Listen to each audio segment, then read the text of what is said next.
कहानी शुरू होती है एक जंगल को दिखाते हुए। एक आदमी पागलों की तरह इस जंगल से निकलने की कोशिश में था। जंगल इतना घना था कि यहाँ से बाहर जाने का कोई रास्ता नहीं नजर आ रहा था। ये इंसान सूरज को देखते हुए आगे बढ़ा था, लेकिन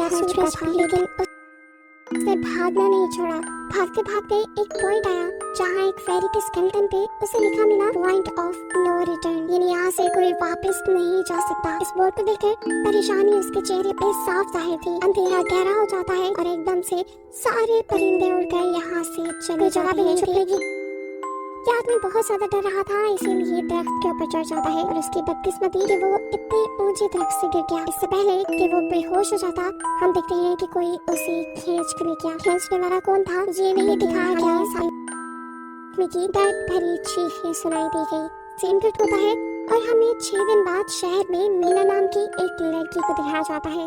मीना की कोई फैमिली टाइम वो जिस पेट स्टोर पे काम कर रही थी, उसके बॉस उसे एक पैरेट को ज़ू पे छोड़कर आने का ऑर्डर देते हैं। मीना इस पैरेट को उठाकर अपने घर ले जाती है क्योंकि उसे अगले दिन ज़ू जाना था। रात उसने इस पैरेट के साथ गुजारी और फिर सुबह होने पर वो इस पैरेट को लेकर ज़ू के लिए निकल गई।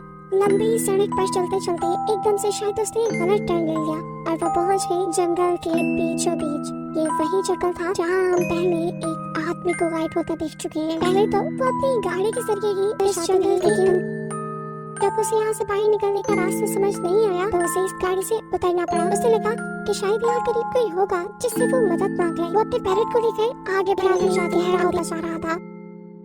एकदम से पहले की तरह ही सभी परिंदे इन दरख्तों से उड़ जाते हैं। मीना को अब डर लगने लगा था क्योंकि जमीन भी जोर जोर से हिल रही थी। उसे अपने करीब किसी के होने का भी एहसास होता है। दूर एक बुढ़ी औरत भाग रही थी। मीना भागते हुए उसका पीछा कर रही है। उसी औरत भागते रहती है। मीना जब उसका पीछा करते करते थक गई तो वो वहाँ रुक गई। उसके रुकने पर बूढ़ी औरत ने उसे आवाज देकर कहा, अगर जिंदा रहना चाहते हो हमारी तरफ आओ।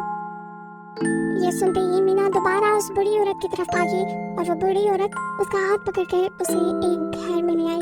घर आते ही उसने इस घर को घर नहीं था बल्कि एक काफी अजीब कमरा था जिसपे एक बहुत बड़ा सा मिरर लगा हुआ था। इस बूढ़ी औरत के साथ यहाँ 2 और लोग भी थे। मीना घबरा कर इन लोगों से पूछती है ये कौन सी जगह है। ये लोग कोई जवाब नहीं दे रहे, ये सामने खड़े होने को कहते हैं क्योंकि कोई उन्हें देखने आने वाला था। मीना पूछती है आखिर कौन देखने आ रहा है। जवाब देते हैं हमें वॉचर्स देखने आ रहे हैं। एकदम से यहाँ अजीबोगरीब आवाजें भी गुजरने लगी। इस बूढ़ी औरत ने बताया कि वॉचर्स तुम्हारे तालियां बजा रही हैं तुम्हारे लिए। मीना बुरी तरह कंफ्यूज थी। मैडलाइन जिन्हें वॉचर्स कह रही थी उन्हें ना तो अभी तक मूवी में दिखाया गया और ना ही मीना ये किसी और रात गुजर जाती है। सुबह होने पर ये लोग इस जगह से बाहर निकल आते हैं। मैडलाइन बताती है कि वो वॉचर्स सिर्फ रात में ही बाहर निकलते हैं। दिन के वक्त हम लोग जंगल में आजाद घूम सकते हैं। मीना को इस जंगल में नहीं रहना था, वो यहाँ से निकलने के लिए आगे बढ़ जाती है पर मैडलाइन कहती है कि तुम्हारा अच्छा फैसला नहीं, इस जंगल से बाहर निकलने रात होने से पहले हमें इस घर में वापस आना पड़ता है। अगर तुम लेट हो गई तो तुम अपनी जान से हाथ धो बैठोगी। मीना किसी की बात नहीं सुनती और अपने पैरेट को लिए आगे बढ़ती रहती है। आगे बढ़ने पर उसे भी वही इन्हें देखकर वो घबरा तो गई, लेकिन पहले वाली लड़की की तरह ही वो सूरज को देखकर सूरज की डायरेक्शन में आगे बढ़ती रही पर जंगल से निकलने में कामयाब नहीं हो सकी। एकदम से उसे जमीन के नीचे हलचल महसूस हुई। वापस उसी घर की तरफ भागी। वो हार चुकी थी। यहाँ मैडलाइन उसे हौसला देती है जिसने यहाँ से निकलने की कोशिश की और हार गई। हम भी तुम्हारी तरह ही हार कर यहाँ रुके हैं। यहाँ से बाहर निकलने का कोई रास्ता नहीं। ये जंगल अपनी तरफ लेकर आता है और फिर अजीब अजीब चीजें इंसानों को दिखाता है। ये तुम्हें पागल भी कर सकता है, इसलिए अगर जिंदा रहना चाहती हो तो हमारे साथ ही रहो। ये जंगल एक शिकारी है और हम सब उसका शिकार। पॉइंट ऑफ नो वाले काफी सारे साइन बोर्ड दिखाती है जो कि जंगल में गोल दायरे में लगाए गए थे। मैडलाइन बताती है कि ये हमारे घर से आधे दिन के फासले पे लगे हैं। अगर इससे आगे गए तो वापस लौटना मुश्किल हो जाएगा, इसलिए कभी भी ये तुम्हें नजर आए तो तुम इन्हें इग्नोर मत करना। मेरा पूछते हैं ये तो वो जवाब देते हैं ये एक प्रोफेसर ने बनाया था। रात हो जाती है कि लोग वापस उस घर के अंदर आ जाते हैं। हर रात एक वॉचर्स थे। आज किरण नामी लड़की उनके सामने डांस करती है और कहती है ये सभी पसंद है। चारों को हर रात वॉचर्स के सामने खड़ा ही रहना पड़ता था। ये लोग जो चाहते वो कर सकते थे, लेकिन उनकी तरफ अपनी कमर नहीं कर सकते थे। रात में तो इन्हें सिर्फ वॉचर्स का मसला था, लेकिन दिन में भी इन्हें बहुत मुश्किलों का सामना करना पड़ता था। ये जंगल से हंट करके लेके आते थे, जिनसे इनका गुजारा होता था। अगले दिन कीरा और मीना दोनों जंगल में खाना इकट्ठा करने के लिए जाती है। मीना कीरा से सवाल करती है, आखिर ये वॉचर्स चाहते क्या है? कीरा बताती है, मुझे भी कुछ खास नहीं पता, लेकिन मेडालाइन के उसके मुताबिक ये वॉचर्स हमें देखते हैं, हमें ऑब्जर्व करते हैं, लेकिन अगर हमने इन वॉचर्स को देखा तो हम पागल हो जाएंगे। कीरा अब उसे एक गड्ढा दिखाती है और कहती है, ऐसी बहुत सी गड्ढे जंगल में मौजूद हैं। दिन के वक्त ये सारे के सारे वॉचर्स इन गड्ढों में रहते हैं और रात में वो यहाँ से बाहर निकल आते हैं। मीना कीरा को बताती है कि उन्हें यहाँ फंसे हो गए हैं। कीरा का हस्बैंड जंगल में रास्ता ढूंढने के लिए निकला है। उसे उम्मीद है कि वो जरूर रास्ता ढूंढ कर वापस आएगा और वो लोग यहाँ से बाहर निकल पाएंगे। हमें मालूम होता है कि असल में कीरा का हस्बैंड वही आदमी था जिसे हमने मूवी के स्टार्ट पे देखा, जिससे को यहाँ से अपने घर के करीब वापस आने पर मेडालाइन मीना को 3 रूल समझाती है यहाँ पर जिंदा रहने के। सबसे पहला कि वो रात के वक्त अपने घर का दरवाजा नहीं खोलेगी। दूसरा कि रात में वो कमरे नहीं करेगी। और तीसरा ये कि दिन के वक्त वो उन गड्ढों के पास नहीं जाएगी और जितना हो सके रोशनी में रहेगी। अब इस रात मीना उन वॉचर्स के बारे में जानना चाहती थी, इसलिए वो मिरर के साथ कान लगाकर आवाजें सुनने की कोशिश करती है। जब उसे कुछ सुनाई मिरर की तरफ अपनी कमर कर लेती है और ऐसा करने पर उन वॉचर्स को गुस्सा आ चुका था। वो लोग जोर जोर से उस मिरर को मारने लग जाते हैं, यहाँ तक कि मिरर के अंदर क्रैक भी आ जाता है। शोर से मेडालाइन भी उठ जाती है और वो मीना को मिरर की तरफ खड़े रहने को कहती है। ऐसा करने पे उनका गुस्सा ठंडा हो सकता था। फिर ये रात भी कट जाती है और अगले दिन मीना डैनियल के साथ शिकार पे निकलती है। मीना क्योंकि अपने अच्छे दिन यहाँ जाया नहीं करना चाहती थी, इसलिए वो यहाँ से निकलने की तैयारी कर रही थी। वो डैनियल से पूछती है, क्या आज तक तुमने किसी वॉचर को देखा? डैनियल ना में जवाब देता है। लगता है कि ये सब मेडालाइन की बनाई हुई कहानियाँ हैं, जिसके अंदर वो हमें फंसा रही है। हमें जरूर इन गड्ढों को जाकर चेक करना चाहिए, शायद हमें यहाँ से बाहर जाने का कोई रास्ता मिल जाए। डैनियल जो कि खुद यहाँ से बाहर जाना चाहता था, लेता है की बात। और मीना अपने साथ रस्सी बांधकर उस गड्ढे के अंदर उतरती है।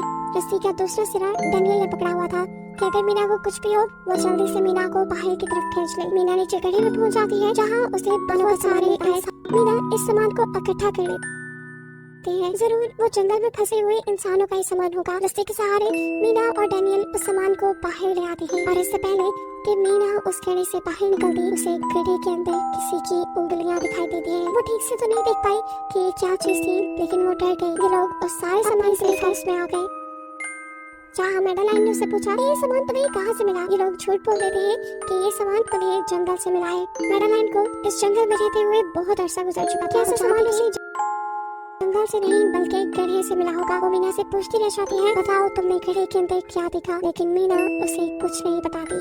अब इन लोगों को गड्ढे से एक कैमरा भी मिला था। इस कैमरा को सीसीटीवी कैमरा बनाकर डैनियल और मीना ने रखा ताकि ये लोग भी वॉचर्स को देख पाए। मेडालाइन उनको समझाती रह जाती है, ये तुम गलत कर रही हो, लेकिन ये दोनों उसकी एक नहीं सुनते। आज ये लोग वॉचर्स के इंतजार में बैठे रहे ताकि इन्हें वो देख पाए। अभी तक वॉचर्स नहीं आए थे, उनका दरवाजा खटखटाया जाता है। ये लोग कैमरे से देखते हैं तो वहाँ उन्हें इंसानी टांगें दिखाई दे रही थी। बाहर जो कोई भी था वो कीरा के हस्बैंड की आवाज में बात कर रहा था। कीरा को लगा कि जरूर उसका हस्बैंड यहाँ से बाहर आया है।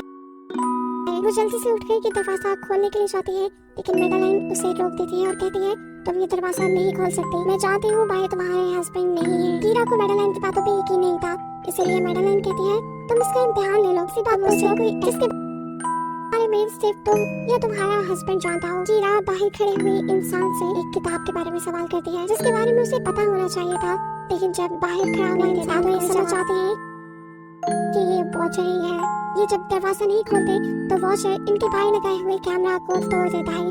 सभी वॉचर अब गुस्से में आ चुके थे। वो इनके घर के बाहर लगा हुआ शीशा भी तोड़ने वाले थे, लेकिन ये सब लोग शीशे के सामने खड़े हो जाते हैं। उनके ऐसा करने पर वॉचर इनको मारने नहीं आए। रात इनके साथ काफी सारी गलत चीजें हो गई थी, इसीलिए डैनियल और मीना ने डिसाइड किया कि वो मेडालाइन को सच बता देंगे कि वो गड्ढे में गए थे। और इस बात से वो बहुत ज्यादा गुस्सा हो जाती है कि उन्होंने एक रूल तोड़ दिया था।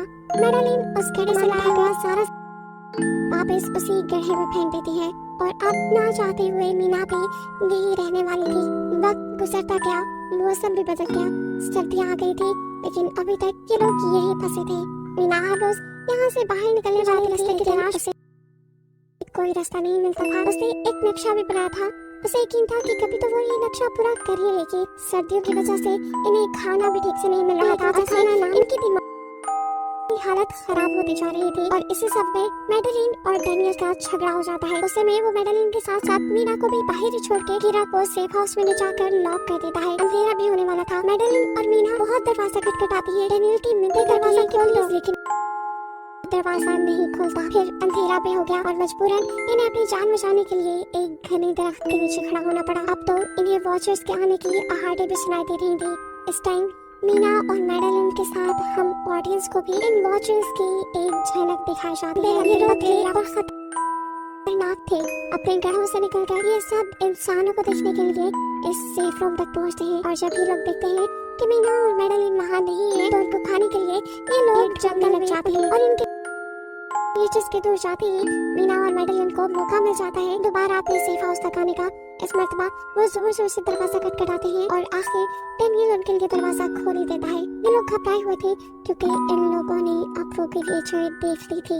मैडेलिन इन सबसे आगे 6 महीने था कि मैं यहाँ पे असल में मैं इन्हीं क्रिएचर्स की तलाश में यहाँ आई थी, क्योंकि मैंने किताबों में पढ़ रखा था कि ये सारे क्रिएचर्स परियां हैं, फेरीज हैं। लेकिन यहाँ आकर मैंने जब इन्हें देखा तो मुझे पता चला कि ये तो राक्षस है और साथ ही साथ काफी अक्लमंद भी। ये लोग भेस बदल सकते हैं। मैंने जिसको देखा था उसने बिल्कुल मेरे जैसा ही अपना रूप बना लिया था। बस उसके बाल थोड़े बिखरे हुए और आंखों के नीचे गड़े की हरकतों से अंदाजा लगाया कि वो हम जैसा बनने के लिए हर रोज कुछ सीखते हैं।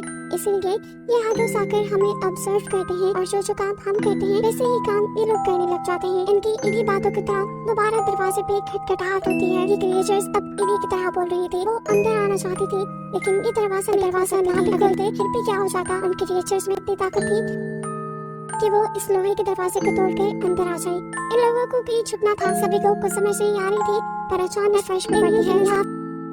फर्श थोड़ा ऊपर नीचे था। वो जैसे ही कारपेट उठाकर दिखता है तो नीचे एक बंकर था।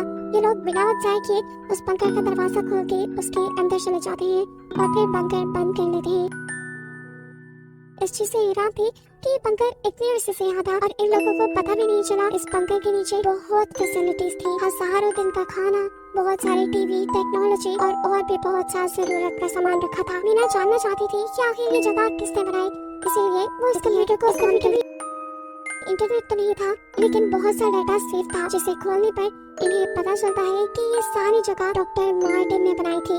ये असल में प्रोफेसर को इन क्रिएचर्स के बारे में पता था। वो इन क्रिएचर्स पर रिसर्च करना चाहता था, इसलिए बनाया था। वो इस बंकर में रहता था। पैसों का लालच देकर वो दूसरे इंसानों को यहाँ लेकर आता था और रात के वक्त उन्हें ऊपर रूम्स में छोड़कर खुद इस बंकर में आकर छुप जाता था और वो मॉन्स्टर फिर उन इंसानों को खा जाया करते थे। अपनी सारी रिसर्च के दौरान डॉक्टर मार्टिन बताते हैं कि ये क्रिएचर कि असल में फेरीज थी जो पहले इंसानों के साथ रहती थी, लेकिन फिर इंसानों ने इन्हें यहाँ जंगल में फंसाकर वो यहाँ से निकल गए और काफी साल जमीन के नीचे रहने की वजह से इनका जादू और इनके पैर चले गए। डॉक्टर मार्टिन बताते हैं कि सारी रिसर्च के दौरान एक अलग सबसे जो रोशनी में भी उन घरों से बाहर आ सकती थी, वो अच्छी थी। उसे डॉक्टर मार्टिन को मारा नहीं, डॉक्टर मार्टिन उसे यहाँ ले आया। वो फेरी मार्टिन के साथ रहकर सब कुछ सीख गई, लेकिन थोड़े अरसे बाद इन दोनों के घर कंप्यूटर में बहुत सी वीडियोस थी और हर वीडियो में डॉक्टर मार्टिन ने कुछ न कुछ बताया हुआ था। मीना बस ये जानना चाहती थी कि आखिर में क्या हुआ, इसीलिए वो सबसे आखिरी वीडियो प्ले करती है जिसमें वो देखती है कि प्रोफेसर खुद को और उस फेरी को मारने वाली है। मरने से पहले वो इस जंगल में फंसे हुए लोगों के लिए यहाँ से निकलने का रास्ता बता देता है और कहता है जिस डायरेक्शन में परिंदे भागते हैं उसी डायरेक्शन में भागने से वो लोग इस जंगल से निकल सकते हैं। उसने इस रिकॉर्डेड मैसेज में कहा था कि अगर कोई इस जंगल से निकलने में कामयाब हो गया तो यूनिवर्सिटी में जाकर मेरी सारी रिसर्च तबाह कर देना। बस कुछ राज ही रहनी चाहिए। मैंने यहाँ आकर बहुत बड़ी गलती की थी। मैं वो दुनिया नहीं बना सका जिसका मैंने ख्वाब देखा था। मैं इंसानों और फेरिस को एक साथ नहीं रख पाया। उन्हें काफी आशा करती है क्योंकि इन्हें बाहर जाने का रास्ता मिल गया था। सभी लोग अब बंकर से बाहर निकलते हैं तो देखते हैं कि इनका सेफ हाउस ऑन वॉच कर दिया है। ये लोग अब यहाँ जंगल से निकलने के रास्ते में बढ़ जाते हैं। वो परिंदे जिनके बारे में प्रोफेसर बता रहे थे वो तो शाम को उड़ने वाले थे, लेकिन इन्हें शाम होने से पहले जंगल से बाहर निकलना था। इसलिए मीना अपने पास मौजूद पैरट को आजाद कर देती है। ये लोग उसी डायरेक्शन में चलने लग जाते हैं। चलते हुए रास्ते में इन्हें एक कब्र मिली। मेडेलाइन इस कब्र को देखकर बताती है कि एक वक्त था जब ये लोग इंसानों के साथ रहते थे, लेकिन इंसानों ने इनके साथ बहुत बुरा किया, धोखा किया और इन्हें यहाँ जंगलों में छोड़कर वो चले गए। और क्योंकि इन फेरीज ने अपने पैर तो कभी वो इस जंगल से बाहर भी नहीं जा सकते। चलते हुए ये लोग एक नदी के पास पहुंच गए। फाइनली इस नदी के जरिए ये लोग इस जंगल से निकल सकते थे। शाम भी हो चुकी थी। वो फेरीज, वो वॉचर्स अब समझने लगे थे। इससे पहले कि ये लोग डॉक्टर मार्टिन की बोट में बैठकर यहाँ से दूर चले जाते, डेनियल को यहाँ अपना साथी जॉन मिल जाता है। वो जख्मी हालत में था। डेनियल उसकी मदद के लिए आगे बढ़ता है। बाकी सब अपनी बोट में बैठ गए थे। इससे पहले कि डेनियल वापस आता है कि डेनियल जिसकी मदद करने गया वो कोई इंसान नहीं बल्कि रूप बदलने वाली फेरी थी, जिसने अब उनकी आंखों के सामने डेनियल का रूप ले लिया था। ये सब लोग डेनियल के लिए कुछ नहीं कर पाते। उस फेरी ने अब डेनियल के माथे पे एक निशान बनाते हुए उसे जान से ही मार डाला था। इन्हें मालूम होता है कि फेरीज ये नदी पार नहीं कर सकती और फाइनली ये लोग खुद इस नदी को पार करके पहुंच जाते हैं। सीन के ऊपर हमें दिखाया जाता है कि अब मीना डॉक्टर मार्टिन के कहे के मुताबिक उनकी यूनिवर्सिटी में उनका सारा डाटा खत्म करने के लिए आई है। और इससे पहले कि वो उनका रिसर्च डाटा डिलीट करती, उसे इसके जरिए एक जब 1000 साल पहले इंसान और फेरीज एक साथ रहते थे, तो तब इनकी शादी भी हो जाया करती थी। ऐसे इंसानों और फेरीज के बच्चे भी हुए जिन्हें हाइब्रिड्स कहा जाता है। उसे यहाँ पे ये भी मेडेलाइन जो थी वो कोई और नहीं बल्कि प्रोफेसर की वाइफ ही थी। वो कंफ्यूज हो जाती है कि मेडेलाइन ने उसे ये बातें क्यों नहीं बताई। इस सारी कंफ्यूजन को शेयर करने के लिए वो कीरा के पास आती है और उसे बताती है कि जिस मेडेलाइन से हम जंगल में मिले थे वो असल में प्रोफेसर, लेकिन उसने हमें ये सच्चाई इसलिए नहीं बताई क्योंकि वो एक इंसान नहीं बल्कि एक भेष बदलने वाली फेरी ही थी। ये सुनकर कीरा हैरान हो जाती है। असल में काफी सालों पहले प्रोफेसर की वायलेंस कैंसर की वजह से मर गई थी। प्रोफेसर उनसे बहुत प्यार करते थे, वो उनके साथ ही रहना चाहते थे।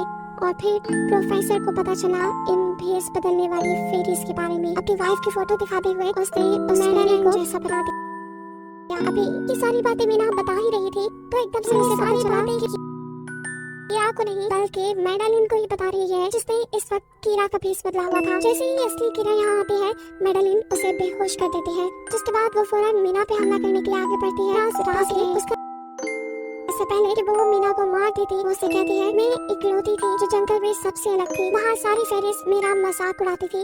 मैं दिन के वक्त पे बाहर निकल सकती थी। इसी गुस्से में उन्होंने मुझे वहाँ से बाहर निकाल दिया। तब मीना उसे कहती है तुम अलग नहीं थी, तुम बहुत ज्यादा खास थी। असल में तुम हाइब्रिड हो, आधी इंसान और आधी फेरी हो। इसी वजह से तुम फेरीज के साथ भी रह सकती हो और इंसानों के साथ भी। और यही वजह है जंगल से तो बाहर निकल। मीना के सारा सच बताते ही एकदम से मेडेलाइन के पास उसके पैर और उसके जादू वापस आ जाता है, जिसके बाद वो मीना को यही छोड़कर यहाँ से निकल जाती है। जब तो बात दिखाई जाती है जहाँ मीना अब अपनी बहन के पास गई है। जंगल और फेरी वाले सारे वाक्य के बाद वो काफी डर गई थी और अब वो अपनी बहन के साथ ही रहना चाहती थी। उसने अपनी बहन को बताया कि मुझे लगता है कि वो फेरी अभी भी मेरा पीछा करती है। तब मीना की बहन उसे कहती है तुम डरो नहीं, कुछ नहीं होगा। और कहानी के आखिरी सीन में हमें एक बच्ची को दिखाया जाता है जो कि इस वक्त भी मीना के घर के नीचे ही थी। ये कोई और नहीं बल्कि है जो इनकी दुनिया में इस बच्ची के रूप में रह रही है और इसी को दिखाते हुए खत्म हो जाती है।